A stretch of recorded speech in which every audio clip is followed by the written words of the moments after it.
Bien, ¿qué vamos? Shh, por favor. Les agradezco que no me hablen tan duro allá afuera, por favor. Dilma.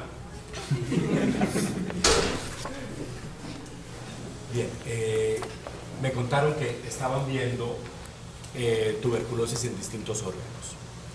Que el denominador común había una inflamación granulomatosa crónica con necrosis gaseosa central en cortes teñidos con hematoxilina eosina.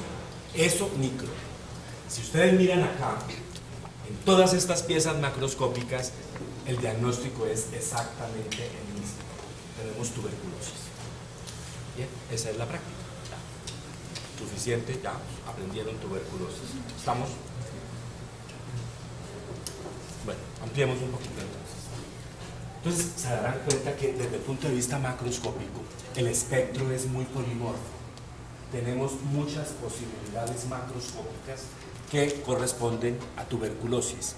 Algunos cuadros son más característicos que otros, algunos cuadros se repiten más frecuentemente que otros, lo cual no quiere decir que no tengamos cuadros macroscópicos que nos cuestan trabajo, pero afortunadamente el denominador común microscópicamente es el mismo. Inflamación granulomatosa crónica con necrosis gaseosa central. Muy bien, vamos a empezar entonces, Karina. Hablemos primero de algunos aspectos macroscópicos y después repasamos cómo es la evolución de la enfermedad. Pero empecemos. ¿Qué lesiones macroscópicas sabe usted que se pueden presentar en tuberculosis? Nódulos blanquecinos. Nódulos blanquecinos Bien bien delimitados, ¿qué más? pues, ¿Me les quiere poner nombre a esos nódulos blanquecinos bien delimitados? foco de gol. Foco de Gone, También podemos encontrar el foco de Simón. Muy bien, usted quiso que empezáramos así la clase. Los otros tres grupos la empezaron de otra forma, coincidencialmente igual. Pero bueno, me sirve porque con eso no tengo que hacer las cuatro clases exactamente iguales. Karina quiso que empezáramos por la posibilidad de los focos, que realmente es el inicio de la tuberculosis. Entonces con ustedes la voy a hacer diferente y tengo que de una vez empezar a hablar de la evolución clínica. Muy bien, entonces, ¿cuál es el órgano, Karina, donde con mayor frecuencia vamos a encontrar tuberculosis primaria? El pulmón. Muy bien. Segunda pregunta, Viviana, ¿cuál es el segundo órgano más frecuentemente comprometido por tuberculosis? No estoy hablando de tuberculosis primaria, estoy hablando de ¿cuál es el segundo órgano más frecuentemente comprometido por tuberculosis? Porque el pulmón no es solamente el sitio donde con mayor frecuencia nosotros, no es el órgano donde con mayor frecuencia nosotros vemos tuberculosis primaria. El pulmón es también el órgano donde con mayor frecuencia vemos tuberculosis. Mi pregunta ahorita es, Viviana, ¿cuál es el segundo órgano más frecuentemente comprometido por tuberculosis? Hígado, ¿tú qué dices? David. Elizabeth. Javier, ¿qué se hizo? ¿Cómo? Ganglio. Muy bien. El segundo órgano más frecuentemente comprometido por tuberculosis es el ganglio. Brian, ¿cómo se llama el compromiso del ganglio linfático cervical por tuberculosis? La linfadenitis cervical, ¿cómo se llama? ¿Cómo se llama, Sergio? ¿Se llama? Escrófula. Escrófula mayor. Muy bien. Vamos ahí. Entonces, volvemos ahora sobre la tuberculosis primaria. El primer órgano, Juan, el primer órgano comprometido por tuberculosis primaria es justamente el pulmón. Otros órganos, Juan, en los cuales puede haber TB primaria. Son cuatro. Intestino, vale. No.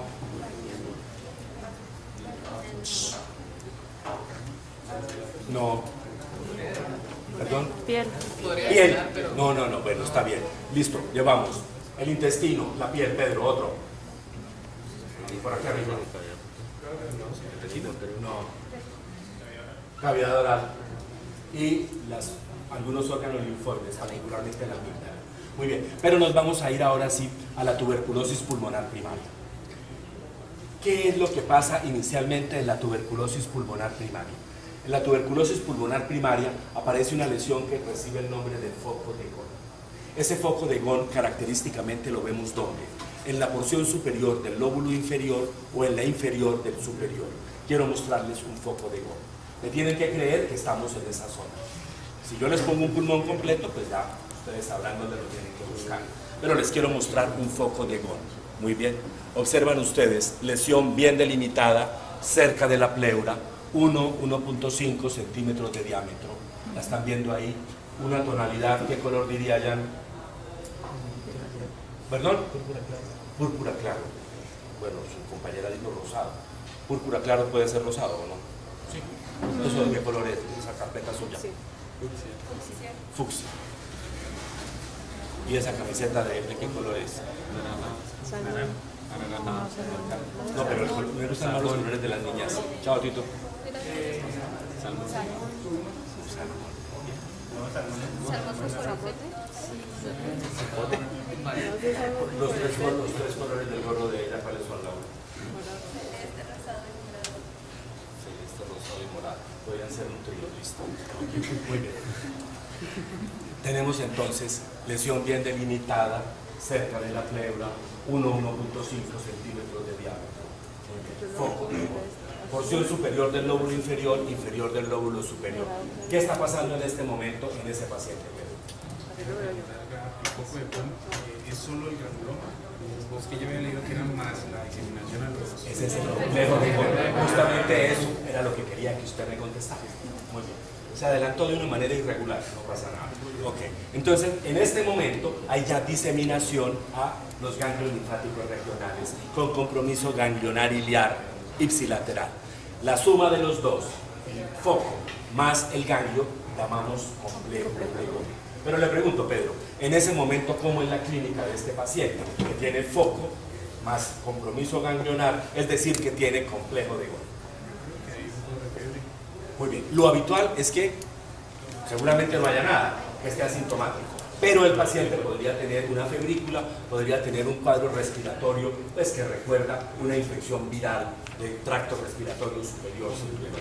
Muy bien, ahora, ¿cómo es la evolución de este paciente, David?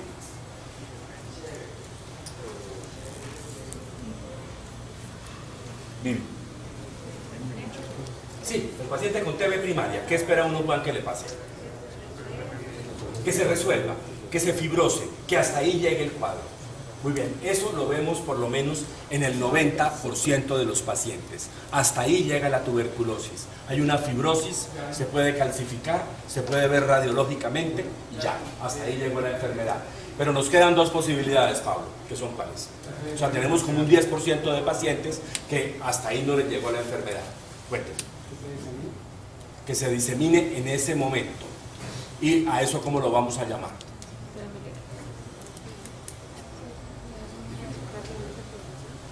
A esa posibilidad, ¿cómo la vamos a llamar? No.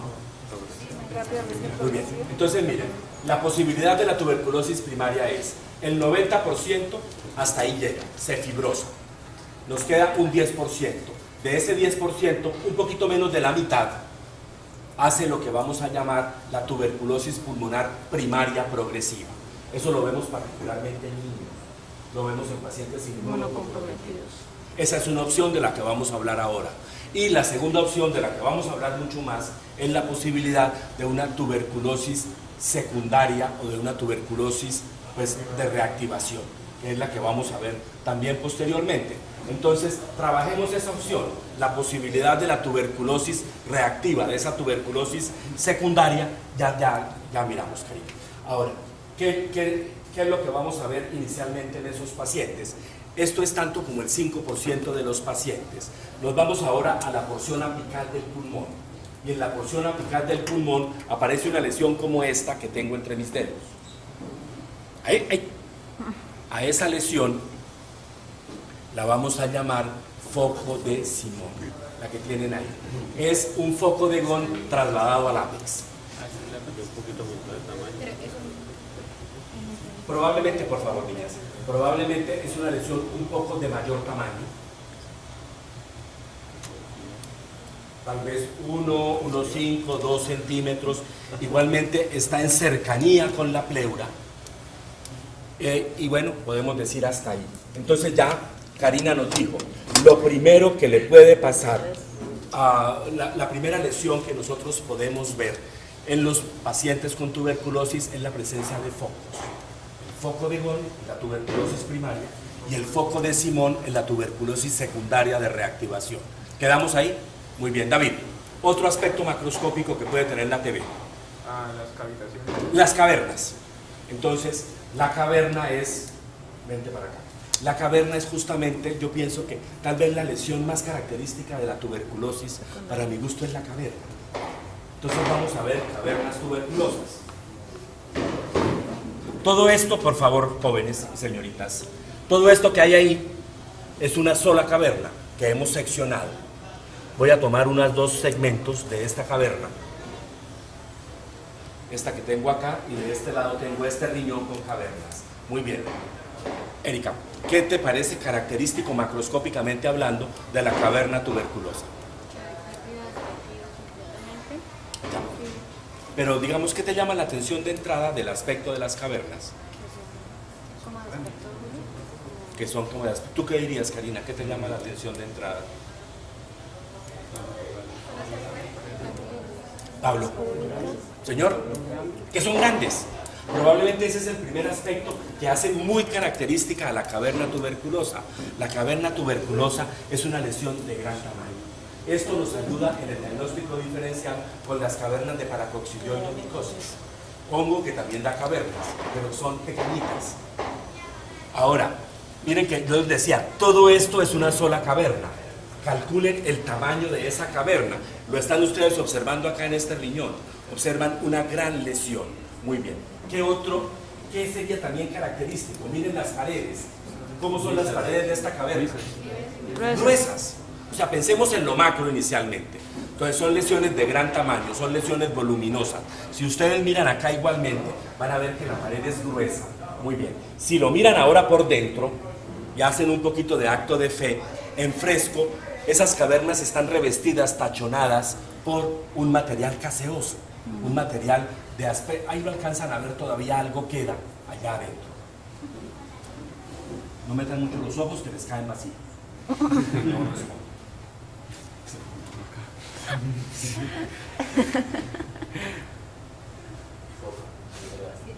¿Listo? Ok. Ahora miremos esta otra. Esta tal vez quiero que miren la caverna por dentro, que tiene material caseoso, y si miran el parenquima, que no tiene caverna, fíjense que tiene ya tendencia al reblandecimiento. ¿Lo ven ahí?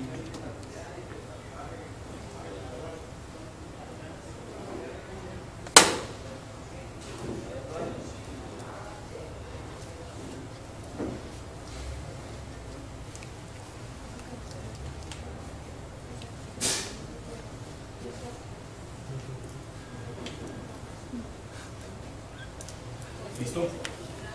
Muy bien, esta me encanta porque me va a permitir mostrar algo que es muy característico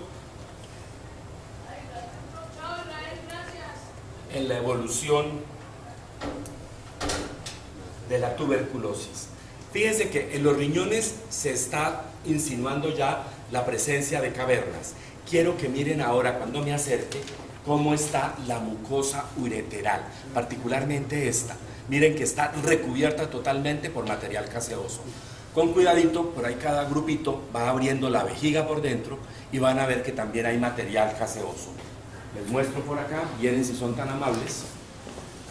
Miren primero este uréter por acá. Y ahora abran la vejiga y mírenla, que debe tener también material caseoso. ¿Listo? ¿Se lo ven? Están gruesas, claro. Jonathan, no me daña la pared. ¿Listo por acá, jóvenes? Por favor, miren esta mucosa ureteral por dentro. Y ahora miren la mucosa bésica. Con cuidadito. Está más bonito el uréter por dentro de material caseoso. ¿Listo? Por acá, jóvenes, permítanme. Miren, por un momento vamos a ver tuberculosis renal. La tuberculosis renal puede tener uno de tres patrones macroscópicos. ¿El primero cuál será? Miliar. Cavernoso. El segundo es este que tenemos acá. ¿El qué? No. Míralo bien. Mira el tamaño. Nodular. Muy bien. Y el tercero será el miliar. Muy bien.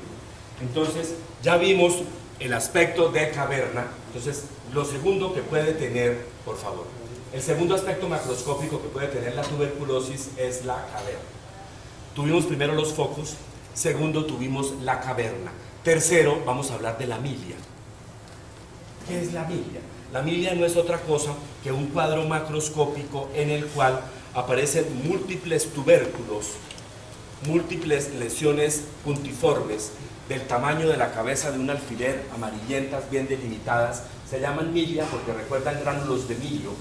Muy bien. Entonces, si ustedes lo miran desde allá, ven ese aspecto granular, ese aspecto de múltiples pequeños tubérculos bien definidos, bien delimitados. Lo estamos viendo acá en el pulmón. Yo creo que para ninguno hay dificultad en que establezca que esto es un cuadro de tuberculosis miliar. Muy bien. Ahora, si nosotros venimos a estos dos órganos, pues también lo podemos ver. Observan ustedes un vaso con tuberculosis miliar y un hígado con tuberculosis miliar. Este toca mirarlo con más detenimiento, pero si lo ven bien van a encontrar todos esos múltiples puntitos. Observen este acá y observen este acá. Entonces es progresivo, empieza como miliar, después va a nodular y después cavernoso o es independiente. No, uno no riñe con el otro. La nodular sí pasa primero por miliar.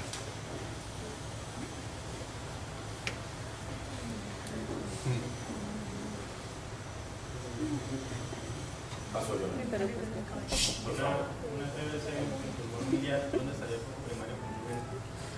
Pregunta, esperamos, ahorita hacemos la evolución, Jonathan, y trabajamos. Bien, ahora, algunas veces, tal vez, atendiendo a lo que tal vez preguntaba Pablo, aparecen coalescencia de los nódulos miliares.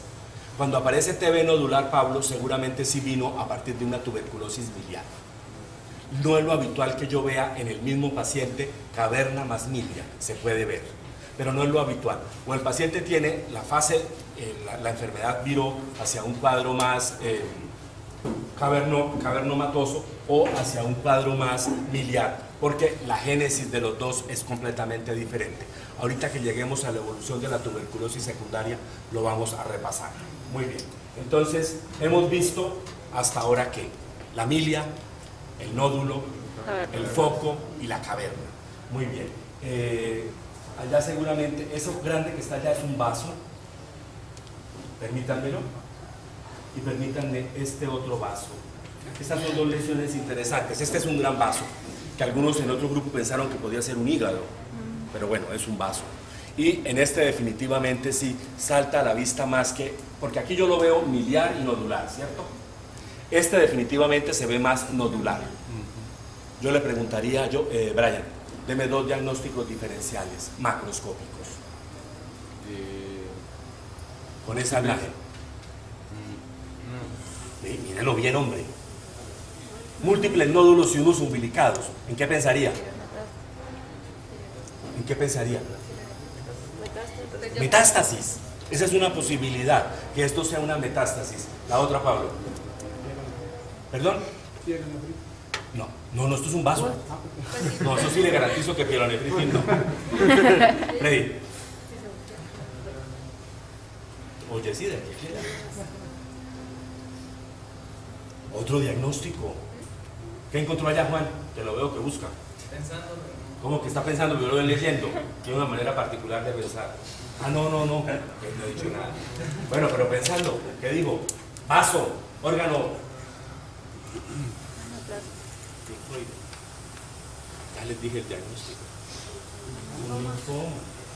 Seguramente esto sugiere más con esta macroscopía linfoma. Para nosotros fue una sorpresa cuando encontramos. Bueno, no me gusta que estén abrazados.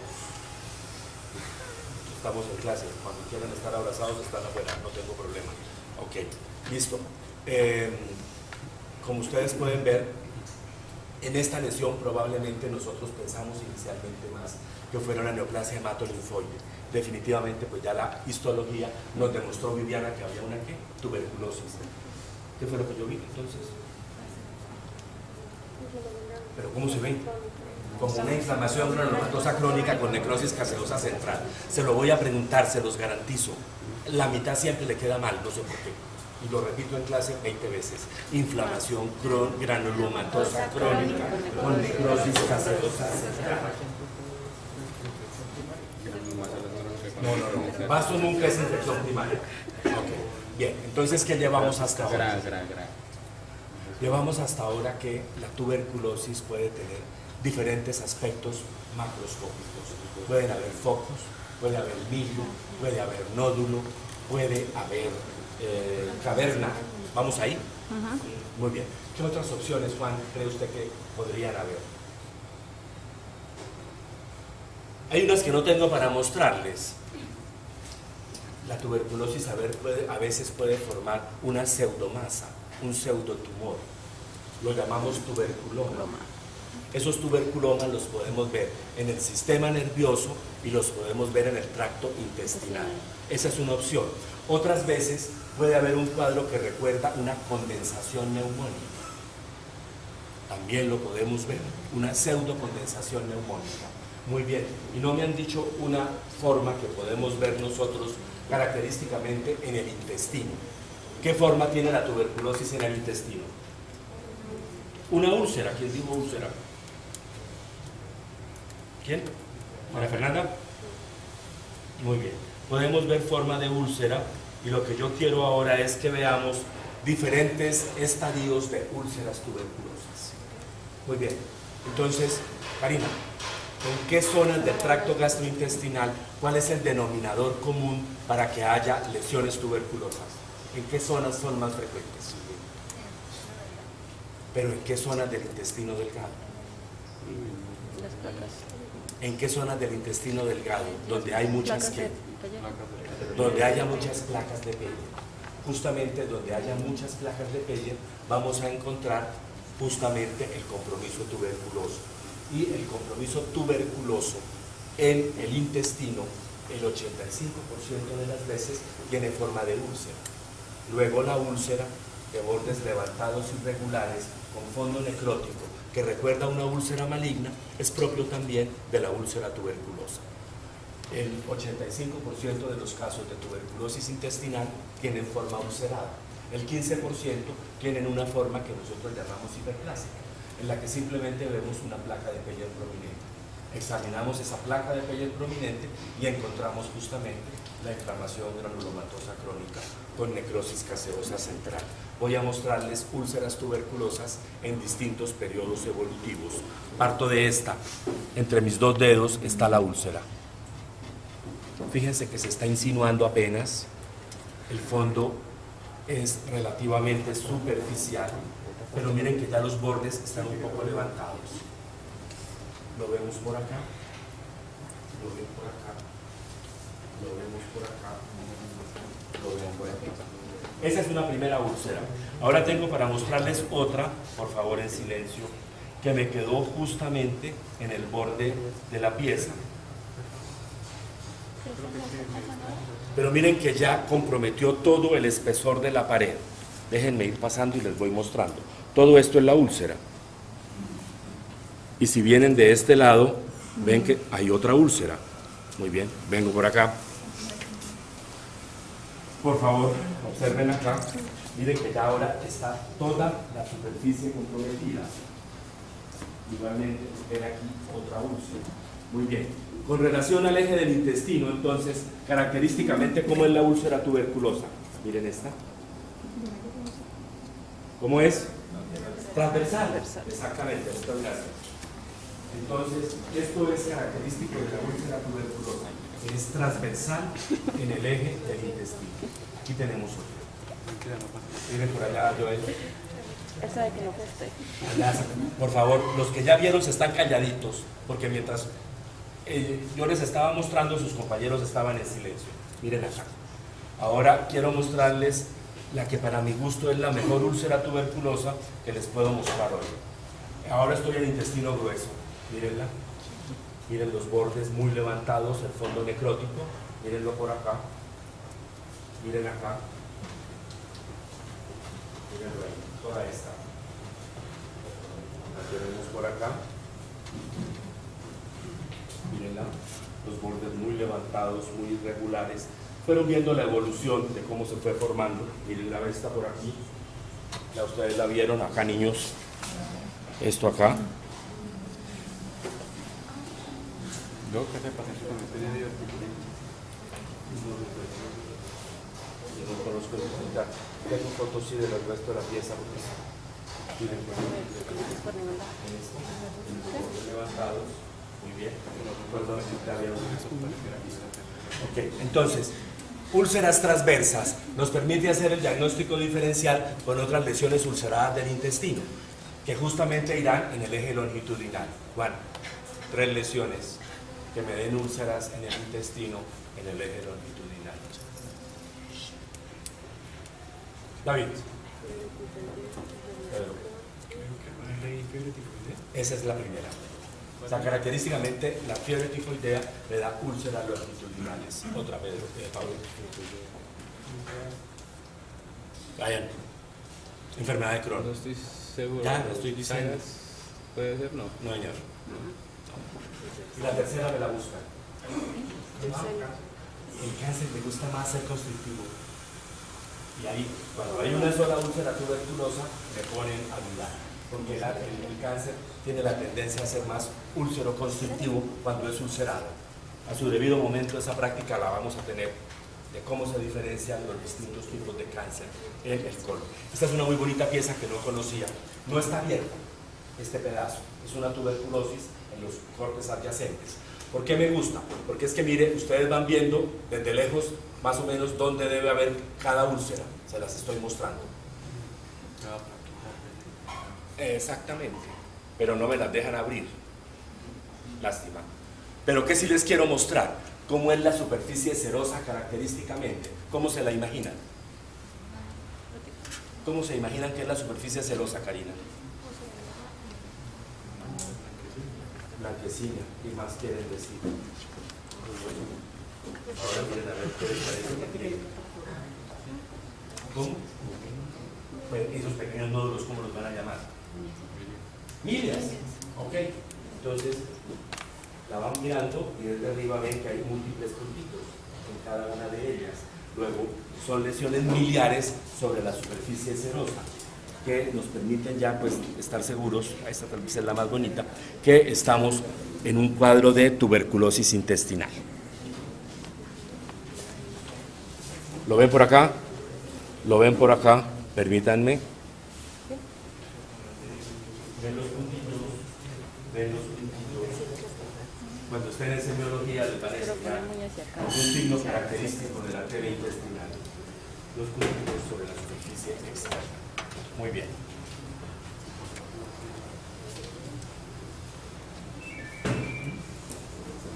Yo pienso que ya hemos agotado las posibilidades macroscópicas de tuberculosis. Foco, milia, nódulo, caverna, tuberculoma, condensación pseudoneumónica, úlcera. ¿Se nos quedará alguna? Las del sistema nervioso central.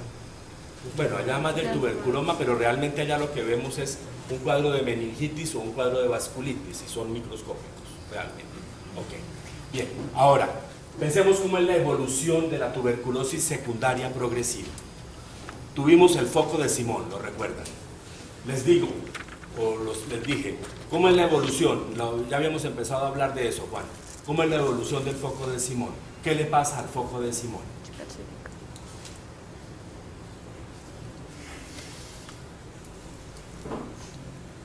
Javier, ¿qué le pasa al foco de Simón? Bueno, esa es una opción. Pedro, ¿qué le pasa al foco de Simón? Sí. ¿Qué le pasa al foco de Simón? ¿Cuál es la mayor probabilidad? Se resuelve. Se resuelve. ¿Perdón? Se resuelve. Exactamente, igual que pasó con el foco de Gon. Por lo menos 80-90% de los focos de Simón hasta ahí llegan. Se fibrosan. Y realmente hasta ahí llegó la tuberculosis secundaria de reactivación. Nos queda como un 10 a un 20% de pacientes en los cuales vamos a tener lo que vamos a denominar la tuberculosis secundaria de reactivación. ¿Qué va a pasar en estos pacientes? Ya vimos muchas de las opciones. Entonces, el foco de Simón va a empezar a crecer. En la medida que el foco de Simón empieza a crecer, ¿qué posibilidades tiene él? ¿De qué estructuras vitales se va a encontrar en ese crecimiento? Vasos sanguíneos. Esa es una primera opción. El contacto con el vaso sanguíneo favorece algunas posibilidades. ¿Cuáles serían? Bueno, esa es una opción, pero tendríamos entonces nosotros que entrar a mirar qué tipo de vaso sanguíneo sería el que se va a comprometer. Muchas veces el vaso sanguíneo es un vaso sanguíneo de un calibre importante, lo cual favorece uno que haya hemoptisis desde el punto de vista clínico, recordando de todas formas que en la tuberculosis hay una tendencia a la trombosis. Bien, ahora ya volvemos sobre la posibilidad de la diseminación sanguínea o linfática. Ya eso lo vamos a trabajar porque realmente eso tiene que ver con el compromiso miliar. Muy bien, ¿cómo se forma una caverna, Brian?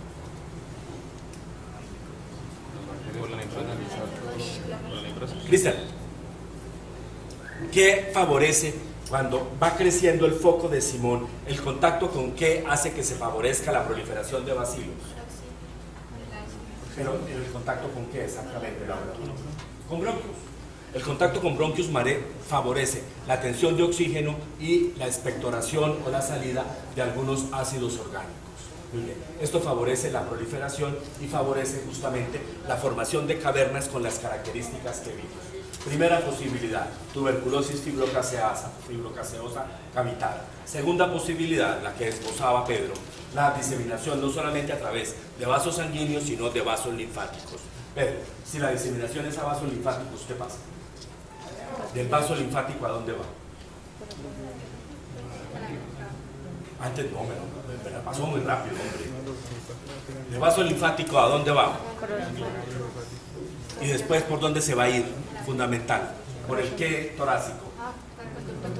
Muy bien. Finalmente termina llegando a corazón derecho y se devuelve a pulmón. ¿Listo? Y hay diseminación pulmonar. Esa es una posibilidad de Milla. Llega a la membrana alveolo-capilar. Muchos bacilos ahí se detienen. Otros logran pasar y puede haber diseminación a los diferentes órganos de la economía, donde seguramente vimos que hay tuberculosis miliar. Y muchas veces esos órganos donde hay tuberculosis finalmente, pues como de órgano terminal, muchas veces queda en un solo órgano, y eso es lo que seguramente ustedes han visto, que lo denominan tuberculosis de órgano aislado. Esas posibilidades las tenemos. Muy bien. Otras veces puede haber diseminación directa por arteria pulmonar, por arterias bronquiales, con diseminación a las áreas que justamente están irrigadas por esas arterias como tal. E igualmente podría haber diseminación a la vena pulmonar y también haber distribución. Esas son las posibilidades para que se nos formen los cuadros miliares. ¿Qué llevamos hasta ahora entonces? Tuberculosis bueno, el 90% se detiene. Cuando hay tuberculosis secundaria progresiva, 1, puede haber tuberculosis fibrocalcificada, 1. 2, puede haber TB miliar pulmonar, TB miliar extrapulmonar, con algunos órganos que repasemos. ¿Qué órganos ya son muchísimo más frecuentes para que haya TB miliar extrapulmonar? Vaso lo vimos, ¿dónde? Hígado, muy bien, otro. Médula, muy bien, otro. Riñón. Bueno, muy bien. Jan, si yo lo que quiero es hacer el diagnóstico de TB miliar, recomiéndeme 2 órganos para tomar la biopsia. ¿Pues le parece fácil tomar una biopsia de vaso? El hígado, vale, el pulmón no es fácil. Hígado y falta el más fácil. La médula ósea, gracias. De esos 2 vamos a tomarla. Muy bien. Y Erika propuso que le hagamos un fondito de ojo. Si hacemos un fondo de ojo, podemos ver el compromiso de la retina. No pasa nada. Muy bien. ¿Cómo se veía eso? Como tuberculitos allá. Yo no soy oftalmólogo. Y confieso que... ¿Será que cuento esa historia? Sí. Pues usted ahorita el otro semestre, Fabián, ¿usted aprendió a ver bien un fondo de ojo? Yo no. Les puedo contar. Cuando estén haciendo fondo de ojo se van a acordar. Yo, la verdad, yo no era capaz. Sí. Y a mí me tocaba inventar. No, yo era aburrido. No. A mí me tocaba inventar que yo veía cosas. Esto no está acabando, ¿no? ¿Qué posibilidades llevamos entonces? La TB fibrocaseosa, la TB miliar pulmonar, la TB miliar extrapulmonar, la tuberculosis de órgano aislado. Muy bien, ¿qué nos falta? Nos falta que el bacilo se puede ir al bronquio. A veces lo hace directo, otras veces lo hace por vía linfática. Bien, entonces en él podemos tener compromiso traqueal, podemos tener compromiso laríngeo. Allá generalmente se comporta como una lesión ulcerada. El clínico hace la endoscopia y piensa en cáncer, pero la biopsia dice tuberculosis. Bien, ahí se puede deglutir también y hacemos el circuito de tuberculosis intestinal. Bien, con mucha frecuencia, independiente del cuadro que toma el paciente, hay compromiso de la pleura. Lo habitual es que la pleura tenga compromiso de múltiples tubérculos. De la mano de múltiples tubérculos habrá derrame pleural de tipo exudado, y finalmente, con mucha frecuencia, lo que nosotros terminamos viendo en la tuberculosis es una pleura tan gruesa como esta que tengo ahí para mostrarles. Todo lo blanquecino es pleura, y hacen cuadros entonces de pleuritis obliterantes crónicas. Lo vimos acá. Muy bien. Y se ve como adherida a la visceral, ¿no? No se ven o sea, hay una paquipleuritis y adicionalmente hay compromiso de las estructuras adyacentes. Por eso, a más que paquipleuritis, decimos pleuritis obliterante crónica para decir que hay compromiso de las estructuras adyacentes. Muy bien. Ahora les voy a pasar para que hagamos un ejercicio. Permítanme estas. Esta debe haber otra como esta. Aquí está. Muy bien, ustedes trabajan allá. La idea es que identifiquen la tuberculosis, o sea, el compromiso tuberculoso y el órgano tuberculoso en estas vértebras. Ese señor Porti, hermano. ¿Perdón? El mal de Porti. Sí, claro. Esto es tremendo. Ellos hacen fracturas patológicas. Es que mire, toda la vértebra prácticamente está reemplazada, por lo menos el 70%. Hay tuberculosis. O sea, supongo que una persona, si además de perder estatura, se colapsará la... Claro, es horrible. Hacen cuadros neurológicos asociados y se pueden complicar con abscesos del psoas. Allí, Pedro, cuénteme. ¿No supo qué era? La primera muestra... No, esa. No. Bueno, apéndice. Apéndice. Les dije yo que era frecuente el apéndice con tuberculosis. No, pero... ¿Fabián ha visto tuberculosis en apéndice? No. ¿Doctor García ha visto? No. Imposible, no. Ahí no. Muy bien. ¿Qué pensaron ahí que era, Brian? ¿Alguien qué pensó de qué órgano era? No. ¿Qué órgano macro se parece al apéndice, justamente? Y que tiene al lado un ovario. Pero todos los fragmentitos que les mostré por acá, hay un esbozo de un cuerpo lúteo y aquí tienen los segmentitos de trompa y externamente lo que ustedes pensaban que podía ser apéndice. Si ustedes miran en muchos cuerpos, la salpingitis tuberculosa es tal vez el compromiso del tracto genital femenino. Tal vez el órgano más frecuentemente comprometido por tuberculosis en las mujeres es justamente la trompa. Tal vez le sigue el endometrio. Bien, no es frecuente la oforitis tuberculosa. He visto unos 2 casos de cervicitis tuberculosa. Y en los otros 2 órganos que eran testículos. Muy bien. Y ustedes vieron ahí unas zonas de reblandecimiento que corresponden a áreas de orquitis tuberculosa. ¿En qué segmento del tracto genital masculino es más frecuente la tuberculosis? Epidídico. Pero también vemos tuberculosis en el testículo y ahí tuvimos un caso de orquitis tuberculosa. Muy bien, entonces esa es pues, lo que les quería mostrar hoy en la clase, cómo es además la evolución de la tuberculosis. Me resta mostrarles algunos ganglios linfáticos comprometidos por tuberculosis. Estos están fijados, hacen conglomerados similares a las leucemias y a los linfomas que van a ver en el día de mañana. En fresco, pues yo espero que tengan un aspecto más caseoso. Aquí tienen un aspecto más tumoral realmente, ¿sí? Por eso no enfatizo mucho en estas piezas. Yo por histología sé que son tuberculosis, conglomerados ganglionares, linfadenitis tuberculosa, diagnóstico diferencial, leucemia, linfoma, otra posibilidad, metástasis. ¿Ok? Muy bien. ¿Hay alguna pregunta? Orquitis. Así se llama la inflamación del testículo, orquitis. Ok. ¿Alguna pregunta? Empieza en pulmón, Sí. luego se alarga en pulmón, se resuelve y queda en la Perfecto. Excelente. ¿Que por qué se resuelve? No sé. ¿Que por qué quedó allá? Tampoco. Sí, esa puede ser la siguiente. Bueno, poco no sé. Y no creo que... ¿Sí o no? Muy bien. Falta un órgano interesante, por favor, en el cual puede haber tuberculosis, que no lo tenemos acá, y que ustedes saben que es frecuente.